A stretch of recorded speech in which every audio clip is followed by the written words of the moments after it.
A very good evening and welcome to the news tonight. I'm Tracy Shilshi, and in the next 30 minutes I'll be getting the day's top stories from India and across the world, starting with the headlines. The centre will honour all its financial commitments to Andhra Pradesh, says Finance Minister Arun Jaitley, informs Rajya Sabha that the state is making considerable headway to form a new capital.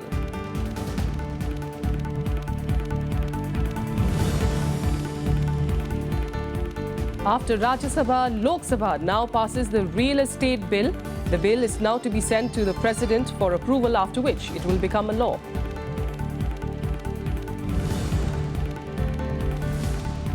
Four more non-bailable warrants against Vijay Mallya after he fails to appear in a court in connection with a cheque dishonour case.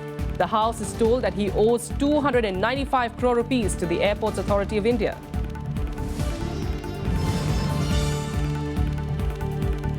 Delhi court extends the judicial custody of JNU students Umar Khalid and Anirban Bhattacharya by 14 days. University probe panel recommends the rustication of 5 students.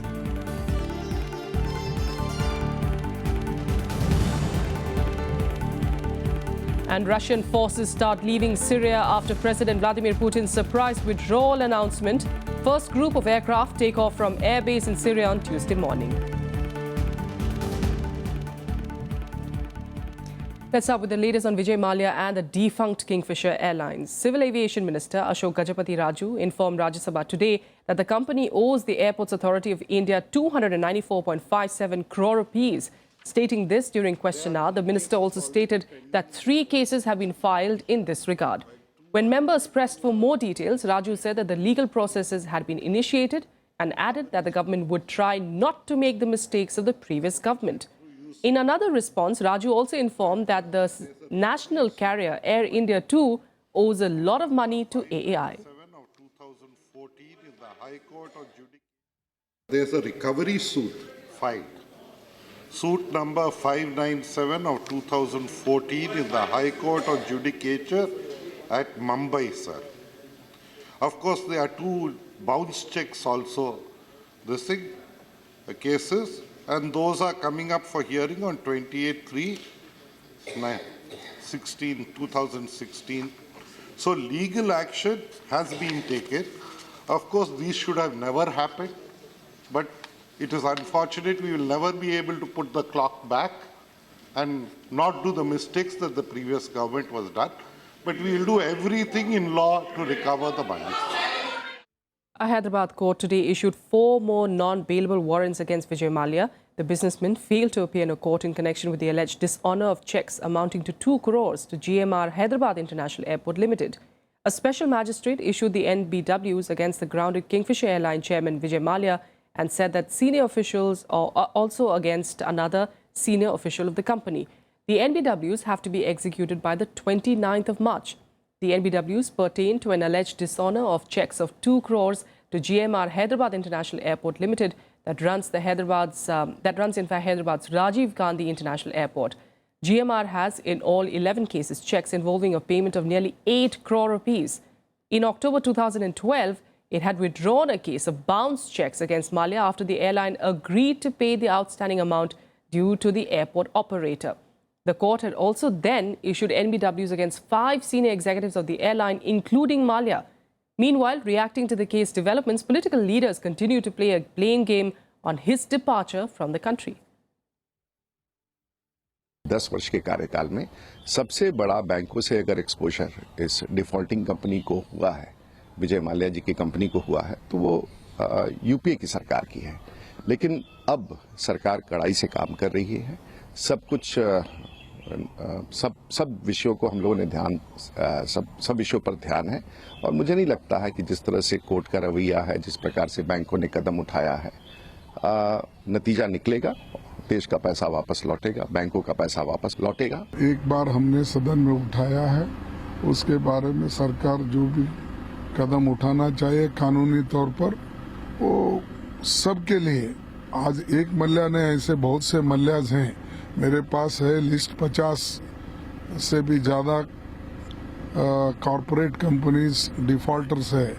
इसीलिए ऐसे कौन से लोग हैं, कितने लोग हैं, उन सब का एक बार गवर्नमेंट उसको इंक्वायरी करके जो भी डिफॉल्टर है पैसे वसूल करना जरूरी है। ये जांच करवाने के लिए और जानकारी करने के लिए अब जो भी है विजय माल्या ने कह दिया है कि हम आएंगे वापस, तो मैं सोचती हूँ कि ये सब हंगामा मचाना बंद करके उसको वापस आने दीजिए।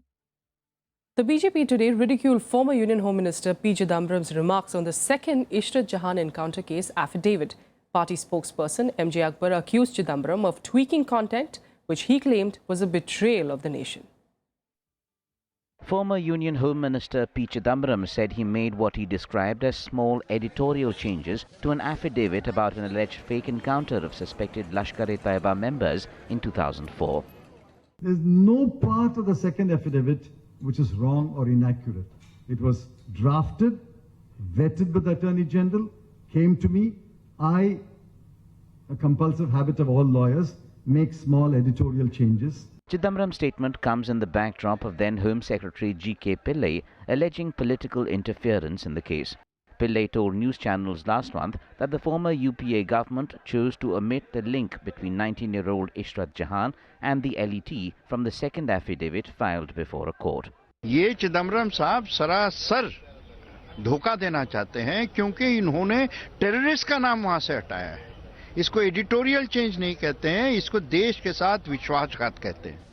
Two affidavits were filed by the UPA government in court in 2009 in as many months in the alleged fake encounter of Jahan and 3 others. The first affidavit said the 4 people killed in the alleged fake encounter were LET operatives. However, this portion was missing in the second affidavit filed after a few days. Pillai claimed he was unaware of the reasons that prompted the change. Chidambaram साहब ने affidavit बदला, ये तो उन्होंने कबूल किया है, खुद कबूल किया है, तो वो पिल्लई को क्यों ब्लेम कर रहा है? गृह मंत्रालय ने सभी संचिकाओं पर छानबीन शुरू कर दी है। स्वाभाविक है, अगर इस प्रकार का तथ्य उजागर होता है तो ये अधिकार है सब लोगों का, और सरकार का तो विशेष अधिकार है कि अगर संचिकाओं में किसी के दबाव में फेरबदल किया गया हो तो उसकी जांच पड़ताल तो होनी ही चाहिए। Chidambaram said Pillai had said in a public event in July 2013 that the second affidavit was perfectly justified and was now changing his view. He changed his view. In a free country, a person is entitled to change his view. Number one. Number two, it is now on record that the affidavit went to the Attorney General who vetted the affidavit. And now they say those papers are missing. To whose advantage is the vetted draft missing? I want the vetted draft. Draft vetted by the Attorney General, I want it. To whose interest is to say that the draft is missing? In 2004, police shot dead Ishrat Jahan and her 3 accomplices on the outskirts of Ahmedabad. Police said she was part of a plot to assassinate then Gujarat Chief Minister Narendra Modi. A court-monitored probe found the encounter was fake, landing many senior police officers in jail. The case is still under trial. Bureau Report, Rajya Sabha Television. In other news, the much-awaited real estate bill, which aims to protect the interests of buyers and bring more transparency to the sector, was passed by the Lok Sabha on Tuesday. The bill, which was passed by Rajya Sabha, will now be sent for the President's approval, after which it will become law. The Lok Sabha on Tuesday passed the real estate bill. The bill seeks to protect the interests of property buyers against unscrupulous promoters and set up a sectoral watchdog. Urban Development Minister M. Venkaiah Naidu said the bill will bring transparency and accountability. From all sides for the wholehearted support they have extended to this bill, and I am sure that this bill will live up to the expectation and aspiration of the people, and whatever further improvements to be made in future, we will collectively think about it and then take it forward. The bill is designed to protect consumer interest, ensure efficiency in all property-related transactions, improve accountability of developers, boost transparency and attract more investments to the sector. Members across party lines took part in the debate. Central bill mandates the 70% or less, as determined by the state government, of the funds collected from buyers of a project be used only for construction of that project. Certain state governments have allowed for greater flexibilities in usage of fund. The Maharashtra Housing Regulation and Development Act 2012 mandates that the entire amount collected from buyers be kept in separate account and be used for purpose collected. This bill is well thought out. It is good for the country. It will bring transparency in the housing sector. It will give a spurt to housing activity, and it will protect the helpless and hapless consumer. Allow the promoter to put a certain percentage for construction separately and a certain percentage for land separately, so that the buyer is aware and the authority is aware as to how much money is going to go for what. And what we have to ensure, sir, as legislators, is to ensure that sufficient money is there for him to complete the project before he can start taking profits out. The bill aims to bring modern tenancy law to promote rental housing in urban areas. A real estate regulatory authorities will set up to ensure timely execution of projects. The minister also sought cooperation from states for faster clearances to projects to make the bill, which will override all state legislations, a success. The bill will now be sent for the President's approval. Bureau Report, Rajya Sabha TV. A day after a probe panel recommended the rustication of JNU Students' Union President Kanhaiya Kumar and 4 others, Kumar now says that the show cause notice issued to him has no mention of his expulsion. Meanwhile, a Delhi court today also extended the judicial remand of Umar Khalid and Anirban Bhattacharya in the case. Here's more. No mention or warning of expulsion from the university in the show cause notice, says JNU President Kanhaiya Kumar.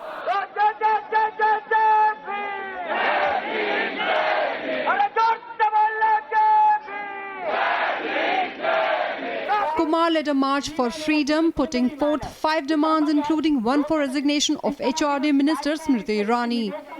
Protesting students also demanded release of Anirban Bhattacharya and Umar Khalid. ये appeal करना चाहता हूँ कि JNU JNU का छात्र संघ इस देश के अंदर लोकतंत्र को बचाने की लड़ाई लड़ रहा है। इसी सिलसिले में आज एक पीपुल्स मार्च किया जा रहा है, आज़ादी के लिए एक मार्च किया जा रहा है, और मार्च का जो डिमांड है वो यही है कि इस देश के अंदर लोकतंत्र को बचाया जाए, विश्वविद्यालयों को बचाया जाए और सामाजिक न्याय को लागू कराने के लिए रोहित वेमुला एक्ट को लागू कराया जाए, और जो छात्र जिनको राजद्रोह के मुकदमे में जेल में डाला गया है उनको रिहा किया जाए। ये मुद्दे हैं। एक कारण बताओ नोटिस मिला है जिसमें रेस्टिगेशन की कोई बात नहीं है, निष्कासन की कोई बात नहीं है। ये कमेटी शुरू से हमको सजा देने के लिए ही बनाई गई थी। ये कमेटी कोई जांच वाच करने के लिए बनाई नहीं गई थी, और इसका एक नमूना जब 24 घंटे के अंदर ही हमको बिना हमारी बात रखे हुए हमसे बताया तक नहीं गया और हमको सस्पेंड कर दिया गया, तो ये तय थी कि इस कमेटी का क्या रिपोर्ट आना, ये हमारे लिए कोई बहुत आश्चर्यजनक, कोई सरप्राइजिंग बात नहीं है। Meanwhile, Patela House Court has extended Umar Khalid and Anirban Bhattacharya's judicial custody by 14 days. They were arrested on charges of sedition. Khalid and Bhattacharya had moved the Delhi High Court seeking protection in order to surrender, but the court, while directing the students to surrender, adjourned the hearing. Earlier, a high-level inquiry committee formed to look into the February 9 incident on the JNU campus recommended rustication of 5 students, including Students' Union President Kanhaiya Kumar, for violating university rules. The committee also mentions names of Umar Khalid and Anirban Bhattacharya, the other 2 students arrested by the Delhi police. The committee has also recommended a fine on these students. The office of the Chief Proctor and the Vice Chancellor will take a final call. A meeting in this connection is likely to be held later this week. Bureau Report, Rajya Sabha TV. Finance Minister Arun Jaitley today assured Rajya Sabha that the centre will fulfill all commitments made towards Andhra Pradesh in letter and spirit. Leader of the opposition and Congress leader Ghulam Nabi Azad raised the issue during 0 hour. He said 2 years ago, when the state of Telangana was carved out of Andhra Pradesh, the biggest issue was that of the capital, Hyderabad. He reminded the government that the then Prime Minister Manmohan Singh had announced measures to mitigate the hardship of Andhra Pradesh. In his response, Jaitley then said that the centre was fully committed to help Andhra Pradesh. Referring to the revenue deficit, Jaitley said that each paisa or rupee of this revenue deficit is being paid to Andhra Pradesh and will continue to do so. On the new capital, Jaitley said that the state is making considerable headway towards it. Funds have been sanctioned and more would be released towards it as well. With that, let's take you through what else made news across the country today in Nationwide. A special task force in Uttarakhand arrested a man and recovered 5 tiger skins and bones from him. The accused was identified as Ram Chandra from Shampur village. Forest officials said that Chandra admitted that he hunted tigers in Najibabad forest area.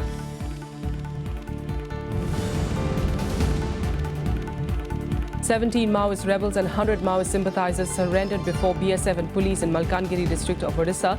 The district DIG K. Raghav said that the police had surrendered. The people, in fact, who had surrendered were disillusioned by the Maoist ideologies.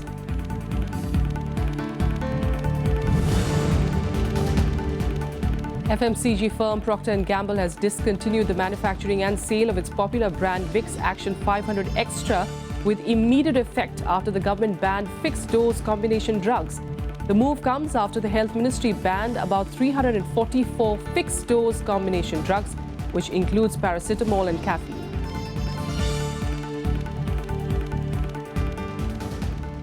With that, a quick break here. We'll be back with the international news in a bit. Stay with us.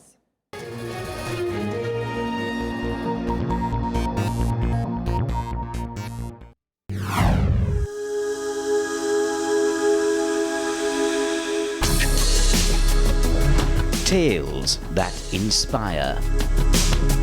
Stories of social change. A salute to diversity. Promoting public discourse. Events that motivate. Inspiring the innovative spirit. Watch Rajya Sabha television documentaries. Mondays, Tuesdays and Wednesdays at 10:30 p.m.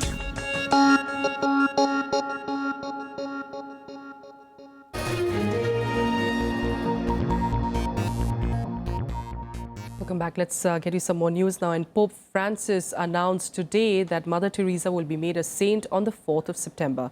The announcement came at a meeting of cardinals to give final approval to several sainthood causes. The Pope had cleared the way in December for sainthood for the Nobel Peace Laureate who died in 1997 at the age of 87. The Albanian nun and missionary was by far the most high profile of the 5 candidates for sainthood considered by the Vatican panel on Tuesday. More than 3 lakh pilgrims went to Rome in 2003 for Mother Teresa's beatification, the first step towards sainthood. Known across the world, Mother Teresa was awarded the Nobel Prize for her work with the poor and sick in the slums of Kolkata. Eius in congregationis perfecto, accepimus omnia qui opus sunt, ut beati Josephus Sanchez del Rio, Stanislaus a Jesu Maria, Josephus Gabriel del Rosario Brochero, Maria Elisabeth Hesselbach, et Teresia de Calcutta, in sanctorum numero cense anctur, feliciter sunt expleta. In more international news, Russia has begun withdrawing military equipment from Syria after Moscow announced that it will pull the bulk of its forces from the war-torn country. Russia's decision has been welcomed by Syrian opposition and the West. The UN Security Council also hailed the move as a positive step. Считаю, что задачи, поставленные перед Министерством обороны и вооруженными силами, в целом выполнены. Поэтому приказываю министру обороны с завтрашнего дня начать вывод основной части нашей воинской группировки из Сирийской Арабской Республики. After Putin's surprise announcement out of the blue, Russia began withdrawing military equipment from Syria after nearly 6 months. However, Putin signaled a military presence would continue in the war-torn country. При этом наши пункты базирования морской в Тартусе и авиационные на аэродроме Хмеймим будут функционировать в прежнем режиме. Putin held a telephonic conversation with Syrian President Bashar al-Assad ahead of his announcement. He also called the US President Barack Obama on Monday and discussed efforts needed to fully implement the cessation of hostilities and to step up diplomatic efforts in Syria to end the 5-year-old civil war. Syrian opposition and the West welcomed the decision with cautious optimism. If they serious about pulling out all this one, this will be an end to dictatorship. It will be an end to crimes in Syria and will help us to put an end to terrorism there in Syria. In Geneva, the UN-brokered peace talks resumed on Monday. The talks were hailed as positive and constructive by the Syrian government. We submitted ideas and views basic elements for a political solution. أفكار من شأنها أن in the hope that these ideas will enrich his efforts, his diplomatic efforts.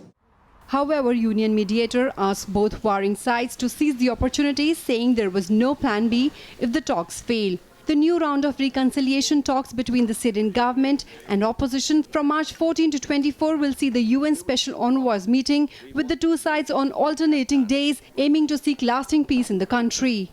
The second one will be, I would say, a week, 10 days after the new recess, which is 24th.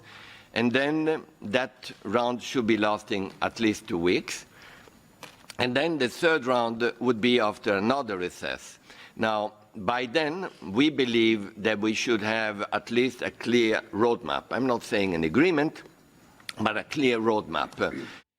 Russia began airstrikes in Syria in September 2015 at a time when Assad was losing his ground against rebels. The intervention allowed Syrian government troops to retake 10,000 square kilometers of territory. Questions still remain on the practical implications of Putin's announcement, as troops will remain in Latakia province, from where Moscow had launched most of its airstrikes. Bureau Report, Rajya Sabha TV. Myanmar is all set to get its first civilian president in more than half a century. As expected, Nobel laureate Aung San Suu Kyi's close confidant, Thin Kyaw, won the landmark presidential vote on Tuesday. Suu Kyi, in fact, has made it clear that she will control the new government by proxy, even though she cannot be president. Though overcoming strong constitutional power still held by the military remains a sizable challenge ahead. Here's more. The man of the moment in Myanmar, Thin Kyaw, will be the country's first civilian, first democratically elected president in over 50 years. President-elect Kyaw won with 360 of the 652 votes cast. There can be no mistaking who remains at the helm of affairs in Myanmar, though, having openly voiced as much.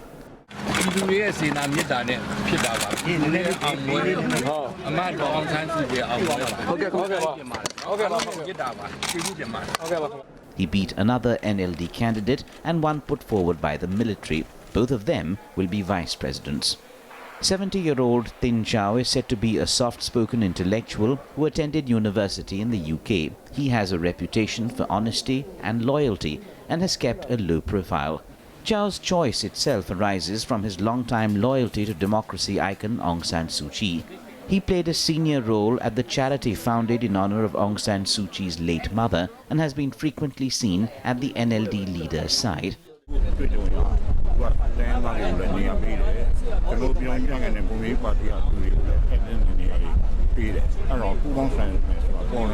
Kyaw replaces Thein Sein, who will step down at the end of the month after 5 years of army-backed rule.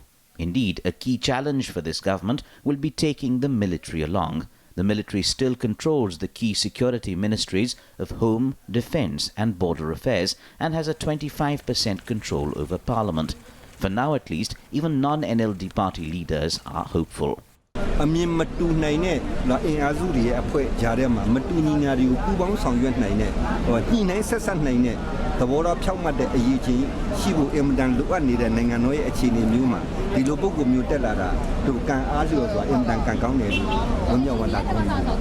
Taking all players along will be critical as Myanmar's first democratically elected government faces a formidable challenge to deliver the reform and economic growth demanded by an electorate teeming with huge expectations.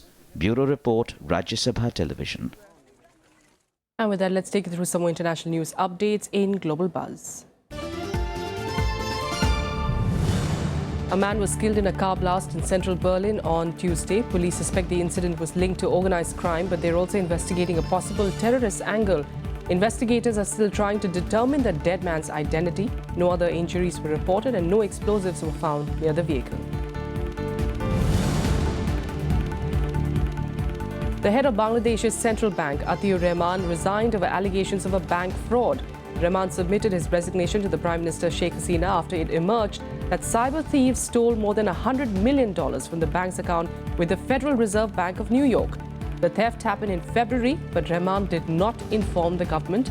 According to reports, the gang used stolen credentials to make requests to transfer cash look legitimate. The North Korean state media quoted its leader Kim Jong-un saying that the country will soon conduct a test launch of ballistic missiles capable of carrying nuclear warheads.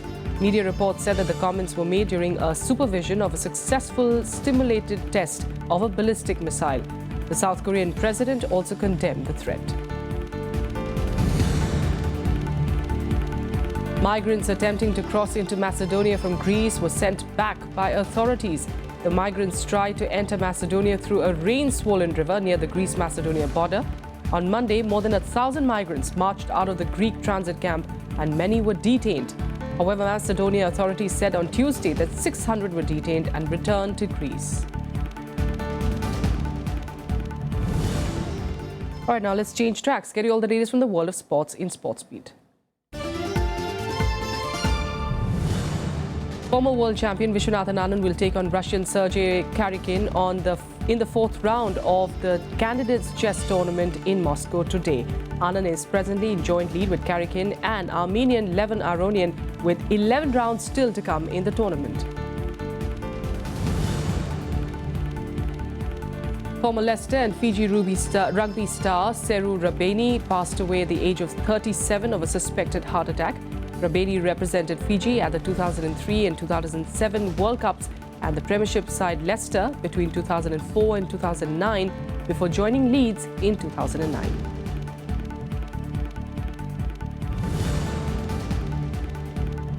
In tennis, third-seeded Stan Wawrinka advanced to the fourth round of the Indian Wells, beating Russia's Andrei Kuznetsov 6-4, 7-6 in 81 minutes. The Swiss world number 4 will next face Belgian David Goffin, who defeated Argentine Guido Pella 4-6, 6-3, 6-2.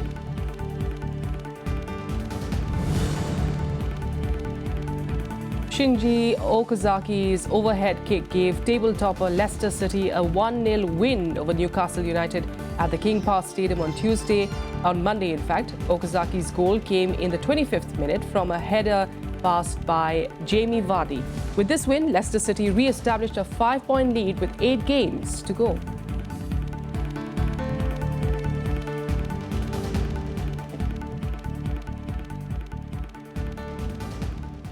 And that's all we have for you on the news tonight from the entire team here. Good night. See you tomorrow.